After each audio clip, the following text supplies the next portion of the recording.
Housing affordability is one of the biggest issues here in Canada. It has many people calling for a major reset of the housing market so that Canadians who haven't ever owned a home can get into the markets. And it seems that the Canadian government is bringing new rules to the table that are at the very least attempting to get more Canadians into homes who haven't been there before. But a report that came out just this week shows that the government might not actually know whether or not the $78 billion it has committed to fighting this problem, well, if that money is actually having any effect, as well as leading some Canadians to say, hey, we need to implement some major new taxes into the real estate market. So let's talk about the three things that the Canadian government is trying to currently push through the House of Commons as we speak, what that means for you, what this new tax could look like, as well as this report that came out this week that quite frankly makes Canada look really bad.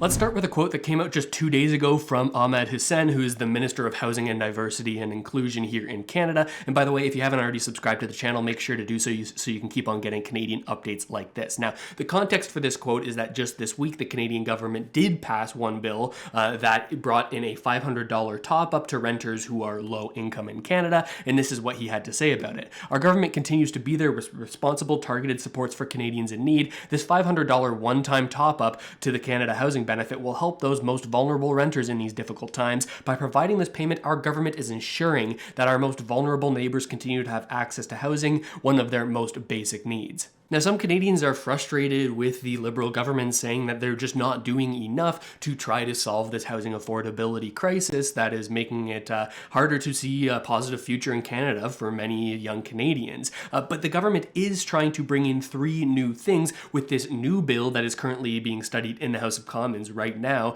Bill C-32. This bill is one of those mega bills that tries to get a bunch of things passed and made into law in Canada all at once so that you only have to debate one bill. You only have to pass one bill to get all of these things included. And this one specifically is to implement some of the things that were laid out in the government's two major financial updates over the past year. The most recent one happened on November 3rd. That was the fall economic update. And the previous one, the big budget, happened on April 7th, 2022. So they're still trying to get some of these ideas that they said, hey, we might do that somewhere down the line. They're trying to get that officially passed now. And like I said, this bill includes a ton of different things, but on housing, there are three main things we need to talk about. And the first element is directly going after house flippers, people who will buy up houses, rehab them, and try to flip them on the market for a profit, right? Now, contrary to popular belief, the government doesn't actually have any problem with house flipping in and of itself. There's no policies that are being into place saying you can't do this anymore, but the government is especially concerned about how much tax you have to pay on the flip and the manner in which you pay that tax. Let me explain.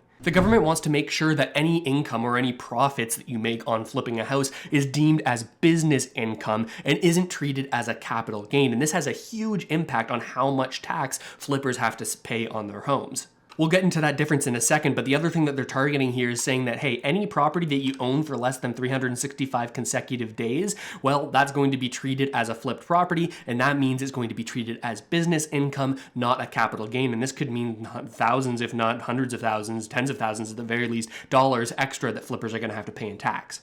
In Canada, there's a huge difference between the money that you get from working your job or operating a business and the money that you get from the gains on your investment. They're treated very differently when it comes time for taxes. All of the income that you make in traditional means working at a job, maybe you're self-employed, maybe you run a business, you have to pay income tax on all of that income that comes in, right? When it comes to investments, if you sell an investment for higher than you bought it, right, and you've made a profit here, you're not taxed on all of that as if it were income. You're only taxed on half of the gains that you've made. This is called a capital gains tax, and it's the way the government says, hey, if you do well in your investment and end up selling it for more money than you bought it, well, we want a little piece of that pie too.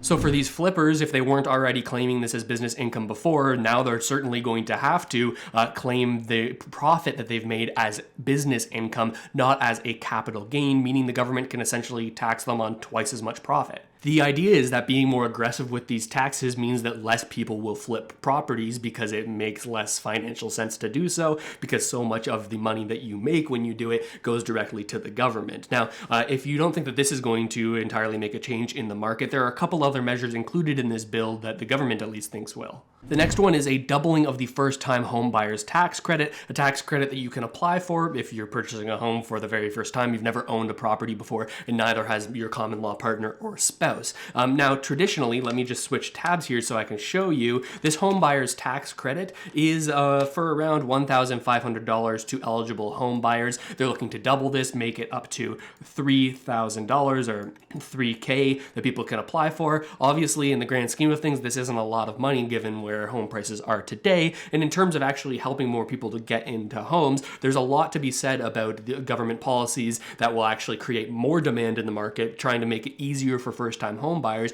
means that there's more home buyers on the market. More demand means prices tend to go up, or at the very least, that's an upward pressure on prices, even if the interest rate environment is causing home prices to go down and affordability to go down alongside it. And the third measure to point out is this tax-free first home savings account. We've talked about this in a lot more detail on the channel, gone over exactly how this works, and I'll sort of put a card for the video. You'll see it in the top right hand corner of your screen if you want to get more details on how this is going to work. But they're bringing this into effect now, this tax-free first home savings account that kind of works like the best of both worlds between a TFSA and an RRSP, in that you can invest and save for your down payment on a home, and you're not going to get taxed on the gains of your investment. Again, getting into the capital gains tax stuff that we were just talking about. This is another support for Canadians to help them buy a home that will add more people into the market, and again will be an upward demand side pressure. Again, whether or not that actually pushes prices up is irrelevant for the time being.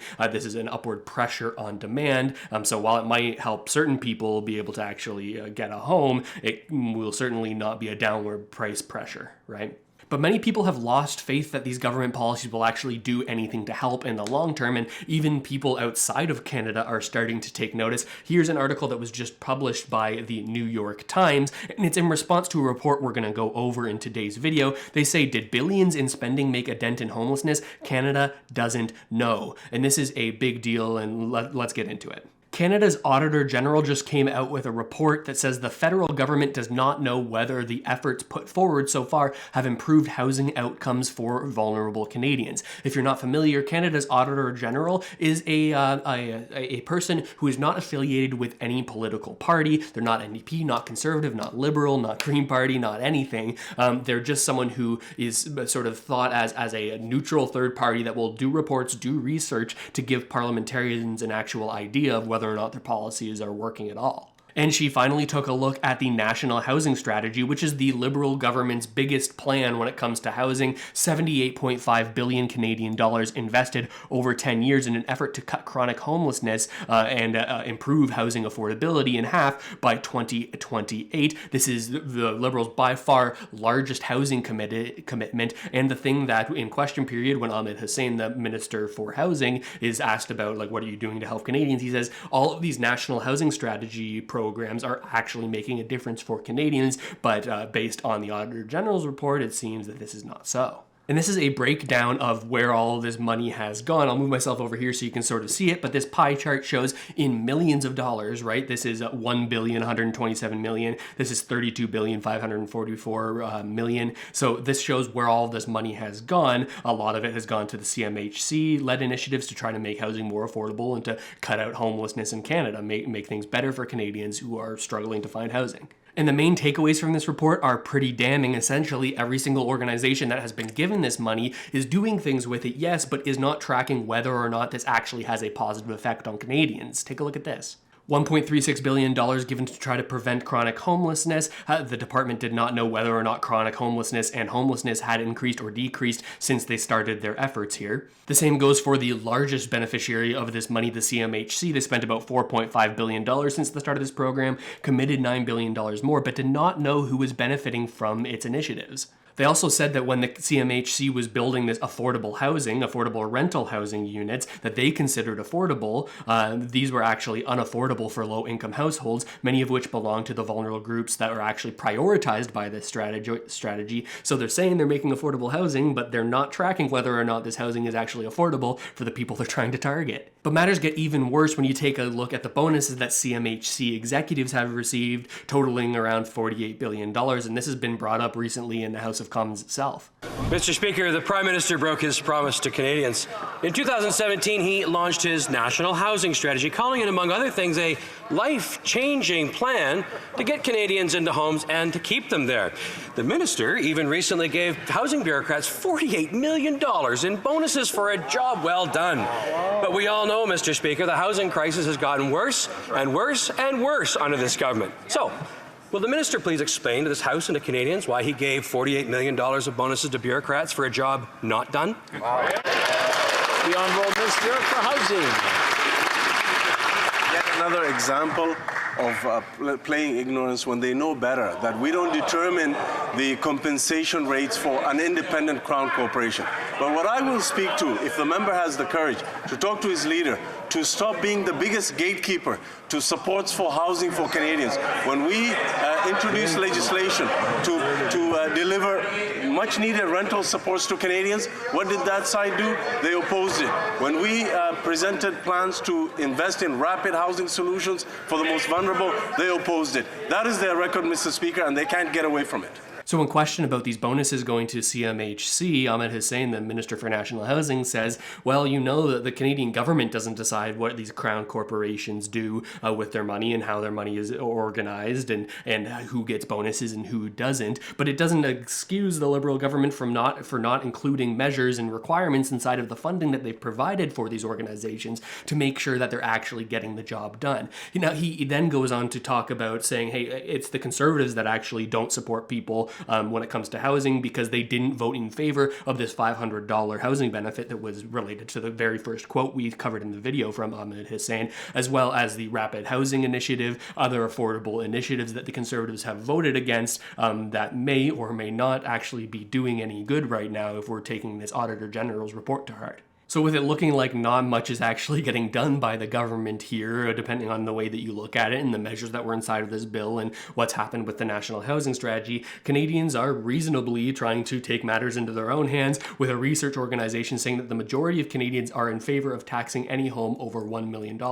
They say that 62% of the people who were surveyed said they'd support a modest tax on homes over $1 million, which makes up about the top 10% of Canada's housing market, including people that live in those $1 million homes. 57% of them saying that they'd be in favor of putting a modest price on housing inequality. This survey was a little bit leading with the way that it asked its questions when I did a little bit of a deeper dive, but I think we can still take some of these sentiments away from the survey. They say that this tax would add $5 billion in additional government revenue if it were to be implemented, and that people would support it even more if they knew that this money was going to be earmarked to affordability initiatives. But you start questioning things again when you think, okay, do we really trust the government to have positive outcomes with the money that they raise from taxes like this? But of course, most of the support for taxes like this came from Atlantic provinces, as well as Saskatchewan, Manitoba, and Alberta, the provinces that have the least $1 million homes, right? So when we consider where the population is and where the most important ridings are, it's questionable whether or not